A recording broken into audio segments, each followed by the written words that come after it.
नमस्ते एवरीवन, आप सबका स्वागत है।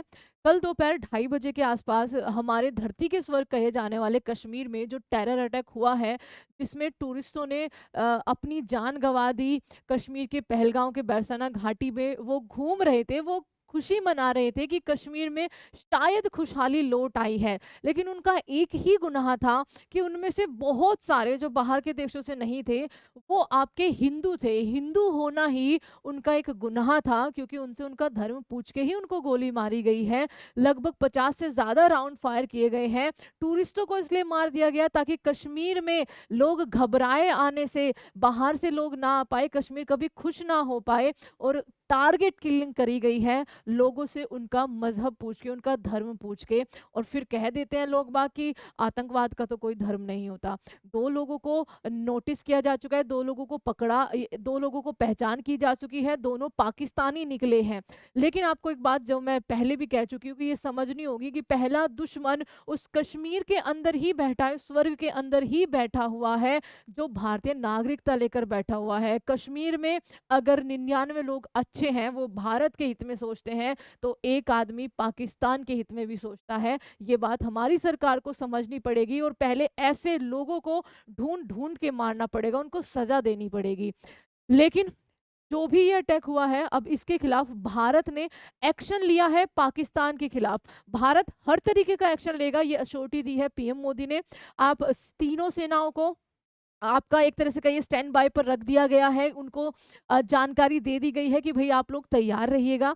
उसके अलावा कूटनीतिक तौर पर जो सरकार कर सकती है, या फिर इकोनॉमिकली हम कैसे उसको हार्म कर सकते हैं, ये कुछ 5 बड़े फैसले लिए गए हैं। अभी जो प्रेस कॉन्फ्रेंस हो रही थी विदेश सचिव विक्रम मिस्री के द्वारा, उन्होंने बताया है कि क्या-क्या फैसले लिए गए हैं। तो उन्होंने कुछ पॉइंट हाइलाइट करे हैं जो आगे आने वाले टाइम पर लागू होने वाले हैं पाकिस्तान पे। सबसे बड़ा इसमें है सिंधु जल समझौता, जो मेरे व्यू में तो बच्चा बहुत पहले खत्म हो जाना चाहिए था, क्योंकि ऐसा देश जिसके पास खोने के लिए कुछ नहीं है, जो इतनी हैवानियत पर उतर आया है, उसको हमारे भारत द्वारा गया पानी नसीब नहीं होना चाहिए। तो देखते हैं एक बार कि क्या-क्या आपके फैसले लिए हैं इस प्रेस कॉन्फ्रेंस में। तो ये आप देख सकते हैं, प्रेस कॉन्फ्रेंस कर रहे थे विक्रम मिस्री जी। इन्होंने बताया है, विदेश सचिव हमारे हैं ये विक्रम मिस्री, बुधवार यानी कि आज जम्मू कश्मीर के पहलगाम में आतंकी हमले पर केंद्र सरकार की प्रतिक्रिया की इन्होंने जानकारी दी है। क्या-क्या फैसले लिए हैं इन्होंने? सिंधु जल संधि यानी कि जो इंडस वाटर ट्रीटी 1960 में करी गई थी, जिसमें आपका सिंधु, झेलम, चेनाब, रावी, व्यास और सतलज 3-3 नदियाँ आपकी पाकिस्तान और भारत में बाँटी गई थी।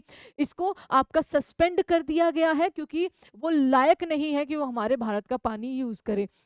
अटारी बॉर्डर आप सबको पता होगा, पंजाब में अटारी इंटीग्रेटेड चेक पोस्ट आपका, उसको तुरंत बंद कर दिया गया है। और वहां से जो लोग वैध वीजा लेकर आए थे, उनका अल्टीमेटम दिया गया है कि 1 मई 2025 से पहले लौट जाओ अपने देश। तुम औकात नहीं है तुम्हारी भारत जैसे देश में वैध रूप से भी कदम रखने की। अवैध रूप से तो तुम रख रहे हो, नुकसान पहुंचा रहे हो, लेकिन तुम वैध रूप से भी, तुम्हारी कोई औकात नहीं है कि तुम हमारे भारत जैसी धरती पर कदम रखो।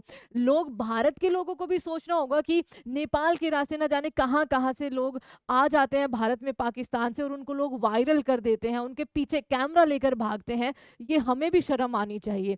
उसके अलावा जो सार्क, आपको पता है सार्क संगठन जिसमें भारत और पाकिस्तान दोनों ही मेंबर है, टोटल 8 मेंबर है, काठमांडू नेपाल में इसका हेडक्वार्टर है। उसके तहत जो वीजा छूट योजना थी, अब किसी भी पाकिस्तान नागरिक को वीजा या भारत आने की अनुमति नहीं दी जाएगी। और जिनको पहले वीजा जारी किए हुए हैं, उनके पास अल्टीमेटम है कि 48 घंटे के अंदर-अंदर हमारा देश छोड़कर यहाँ से भाग जाओ।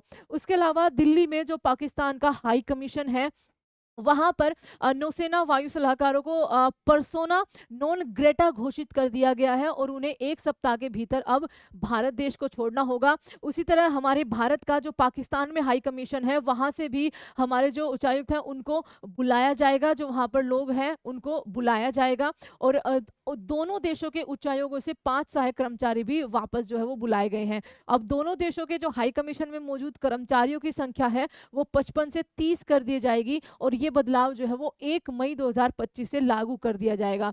तो ये भारत का एक कूटनीतिक कदम है बच्चा, जो अभी के लिए भारत ने लिया है, क्योंकि अगर हम कोई भी जवाब देंगे, हमें जो बड़ा जवाब देना है, जो बड़ा झटका देना है उस बेरहम पाकिस्तान को, वो थोड़ा-सा सोच समझ कर सरकार देगी, सारे प्लानिंग के साथ देगी, ताकि उसमें हमारी सेना को कोई हानि ना हो।